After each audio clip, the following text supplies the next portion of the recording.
If the world wakes up tomorrow to the sound of sirens over the Persian Gulf, historians may trace it back to this moment, a warning delivered with two words that felt less like diplomacy and more like a detonation: hell to pay. The phrase didn't just echo through press rooms and policy briefings. It ricocheted across oil markets, military command centers, and living rooms where ordinary families watched headlines scroll past in disbelief. Because when a former and possibly future commander-in-chief like Donald Trump signals that patience is thinning and consequences are looming, the world doesn't shrug, it braces. This isn't just another chapter in the long and volatile history between the United States and Iran. This feels sharper, more combustible, a warning issued at a time when the Middle East is already stretched thin by proxy conflicts, shadow strikes, cyber operations, and covert maneuvers that rarely make the evening news. Behind closed doors, analysts are gaming out scenarios that range from calibrated retaliation to open confrontation. And the question hovering over everything is brutally simple. If action is taken, how far does it go? The tension did not appear overnight. It has been building layer by layer, grievance by grievance. For decades, mistrust between Washington and Tehran has been the background hum of geopolitics. But in recent months, that hum has turned into a grinding metallic shriek. Allegations of attacks on regional assets, threats to shipping lanes, accusations of support for armed groups across the region, each event stacking on top of the last, forming a tower of instability that sways in the slightest wind. When Trump warns there will be hell to pay, supporters hear deterrence, critics hear escalation, allies hear uncertainty, and adversaries hear a test of resolve. The power of such language lies in its ambiguity. It doesn't define the consequences, it implies them. It leaves room for airstrikes, cyber offensives, sanctions that bite deeper than before, or even something far more kinetic. In geopolitics, uncertainty can be as intimidating as force.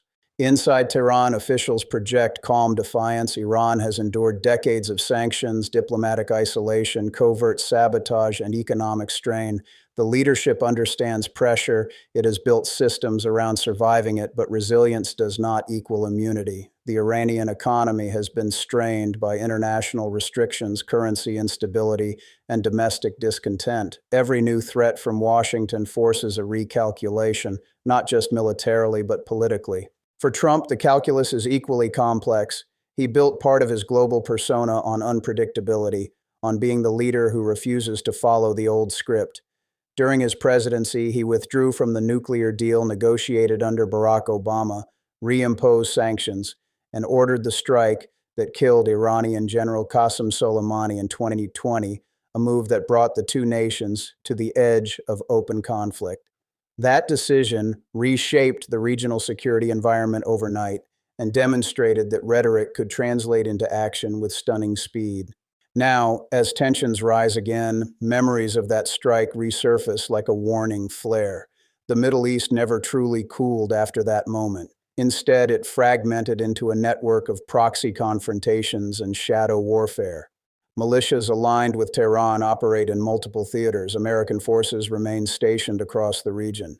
Israel monitors every shift with acute intensity. Gulf states hedge, balancing between cooperation and caution.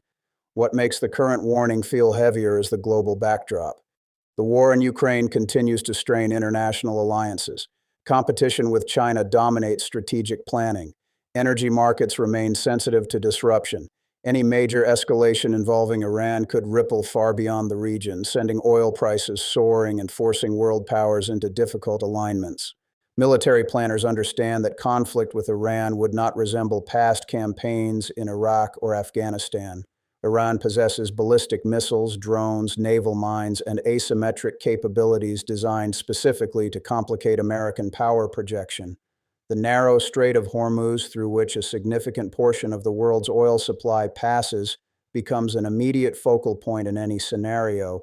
Even a temporary disruption there could shock global markets. But beyond hardware and geography lies psychology. Warnings like hell to pay are not merely threats. They are signals aimed at shaping behavior without firing a shot. The goal is deterrence, convincing the other side that the cost of escalation outweighs any potential gain. The danger is miscalculation. When both sides believe they are deterring, neither may realize they are drifting toward collision. In Washington, debates intensify behind closed doors. Some argue that strength prevents chaos, that clear red lines reduce the chance of prolonged instability. Others caution that the Middle East has a way of turning limited strikes into spiraling confrontations. The American public, fatigued by decades of overseas engagements, watches cautiously. Polls show a complex mix of skepticism about new wars and concern about appearing weak on the global stage. Meanwhile, inside Iran, domestic politics intertwine with foreign pressure. National pride is a powerful force. External threats often consolidate internal factions, at least temporarily. Yet, economic hardship breeds frustration. Young Iranians connected to the world through digital platforms see both the cost of isolation and the allure of reintegration. Any confrontation risks reshaping that delicate internal balance. The language of brinkmanship is designed to project resolve, but resolve can look identical to stubbornness from the other side. If American forces are targeted in the region, pressure to respond decisively would surge. If Iran feels cornered, it may seek leverage through regional proxies. Each move becomes a message. Each message invites interpretation. International allies watch closely. European governments, many of whom supported the original nuclear agreement, worry about losing whatever diplomatic channels remain open. Russia and China assess the situation through the lens of strategic competition with the United States. The Middle East itself, already a mosaic of rivalries and fragile ceasefires, braces for impact. And yet there remains a narrow corridor where tension does not become war. History shows that even at moments of maximum hostility, back-channel communications often continue. Military-to-military hotlines, diplomatic intermediaries, regional partners, these quiet mechanisms exist precisely to prevent miscalculation. The public hears the warning. Behind the scenes, officials may be working furiously to ensure it never has to be fulfilled. Still, the emotional charge of the moment cannot be dismissed. The phrase "hell to pay" taps into a visceral fear of uncontrollable escalation.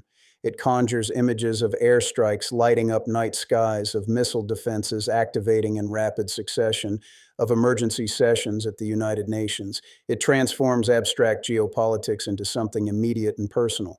Markets react not just to actions, but to tone. Investors read between lines, oil traders price in risk, defense analysts analyze satellite imagery. Social media amplifies speculation. In a hyper-connected world, a single warning can trigger global reverberations within minutes. Yet there is another dimension often overlooked: the human cost. Behind every strategic calculation are civilians, families in Tehran, soldiers stationed far from home, workers whose livelihoods depend on stable energy prices. Escalation is not an abstract concept to them. It is disruption, anxiety, and potentially loss. Trump's political identity has always thrived on decisive language. To supporters, strong warnings project leadership.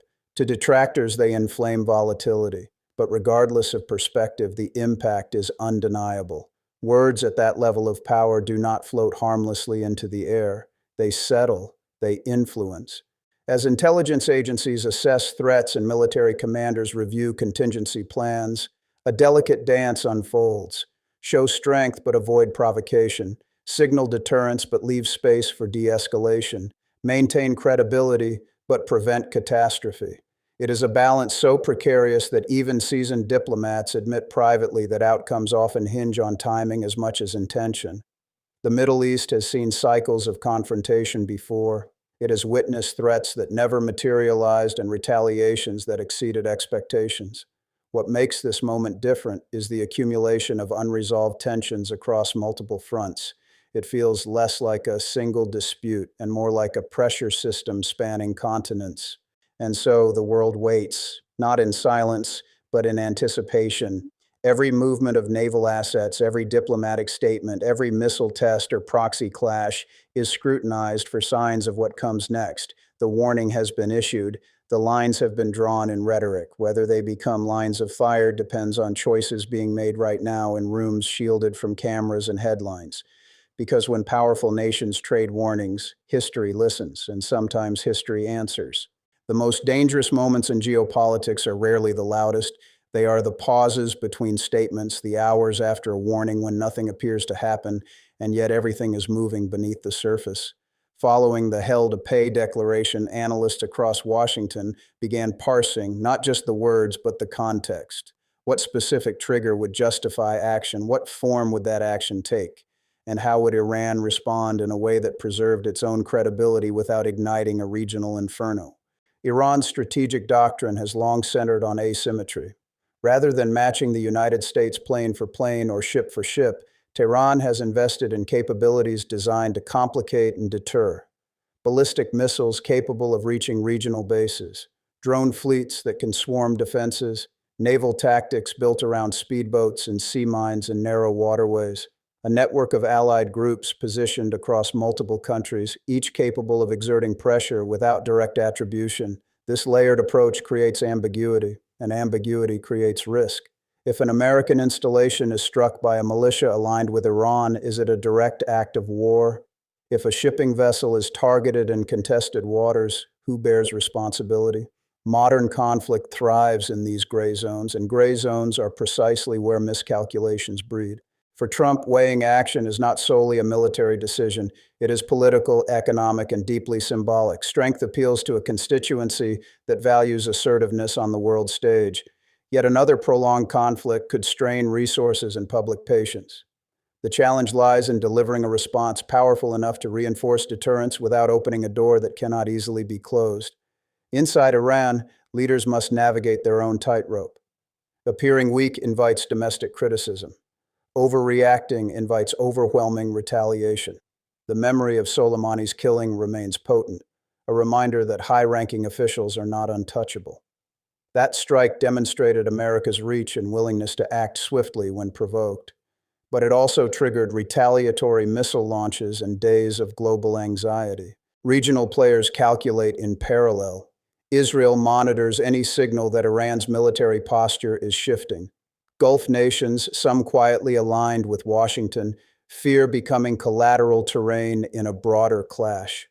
Iraq, Syria, and Lebanon remain fragile landscapes where proxy dynamics can escalate with alarming speed. Then there is the economic dimension.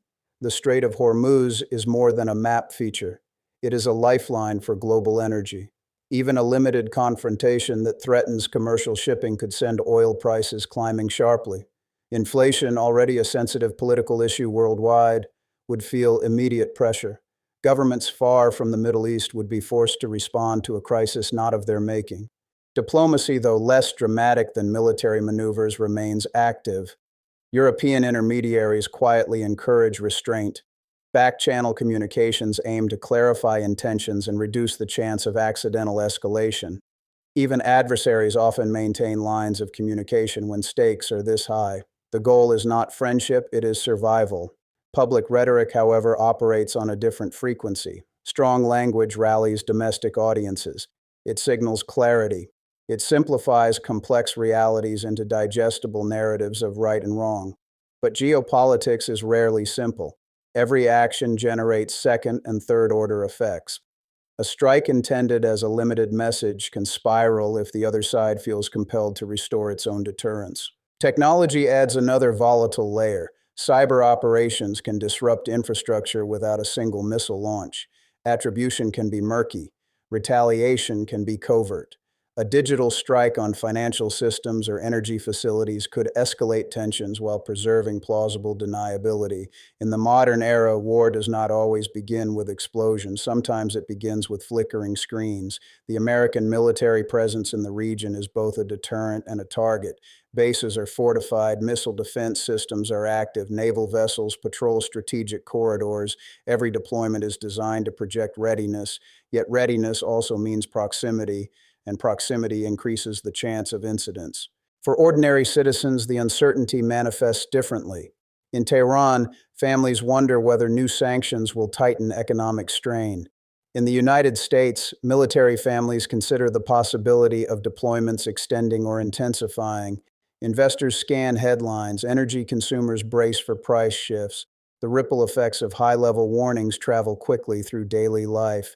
Trump's warning carries an implicit challenge. Test us, and you will face consequences. Iran's response, whether verbal or operational, will carry its own message: we will not be coerced. The interplay between those messages determines whether the current standoff becomes a footnote or a flashpoint. There is also the matter of global perception.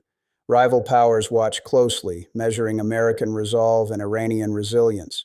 In a world increasingly defined by multipolar competition, regional conflicts can reshape broader alliances. A confrontation here could influence negotiations elsewhere, from Eastern Europe to the Indo-Pacific. Yet amid the intensity, one truth remains constant. Both nations understand the catastrophic potential of full-scale war.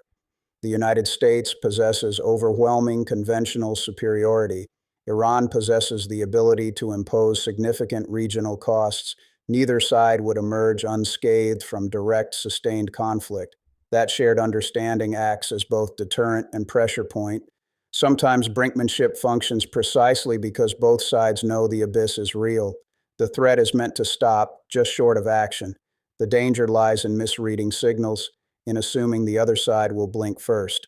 As days pass, the world watches for tangible indicators: troop movements, naval deployments, diplomatic meetings, economic sanctions announced or eased. Each data point feeds speculation, each headline shifts sentiment, and yet the ultimate outcome may depend less on public declarations and more on private calculations.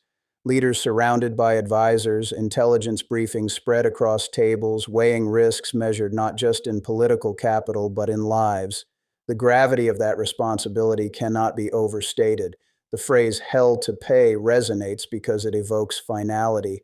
But geopolitics is rarely final. It is iterative, reactive, fluid. Warnings can evolve into negotiations. Confrontations can cool into stalemates. Even bitter adversaries can find temporary alignment when mutual interests demand it. Still, the edge feels closer than it has in years. The accumulation of unresolved grievances, regional volatility, and global competition creates a combustible environment. One spark, intentional or accidental, could ignite more than either side intends.